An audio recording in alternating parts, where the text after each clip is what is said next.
60টি বর্জনীয়র 1 number, বিলম্বে ইফতার করবেন না কখনো। 1 নাম্বার, দেরি করে ইফতার করা নিষিদ্ধ। ইহুদিরা দেরি করে ইফতার করে। লা ইয়াজালুন নাসু আলা খাইরিন মা আজ্জালুল ফিতরা।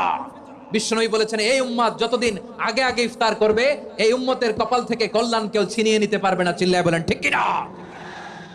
আজানের জন্য বসে থাকবেন না, সময় দেখবেন। স্থানীয় সময় যখন সূর্যাস্ত হওয়া মাত্রই বিসমিল্লাহ, খেজুর খেয়ে ফেলবো। পারবেন তো নাকি দেরি করবেন? 2 নাম্বার, রমাদানের পবিত্রতা বজায় রাখবো। কোনো তর্ক বিতর্ক অশ্লীলতায় আমরা জড়াবো না, ঝগড়া করবো না, সরাসরিও না, ফেসবুকেও না। করবেন কেউ গালি দিলে বলবেন ইন্নী ইমরুউন সায়েম, আমি রোজাদার। আল্লাহর হাবিব শিখিয়েছেন, কেউ যদি তোমার গালি দেয়, কটু কথা বলে, অশ্লীল কথা বলে, রমজানে তুমিও বলতে পারবা না। তুমি বলতে পারবা ইন্নী ইমরুউন সায়েম, আমি রোজাদার। আজকে থেকে নিয়ত করেন, রমজানে কেউ গালি দিলে আপনি একটা গালি দিবেন নাকি? কি বলবেন? রোজাদার, রমজানের পবিত্রতা আমি ভঙ্গ করতে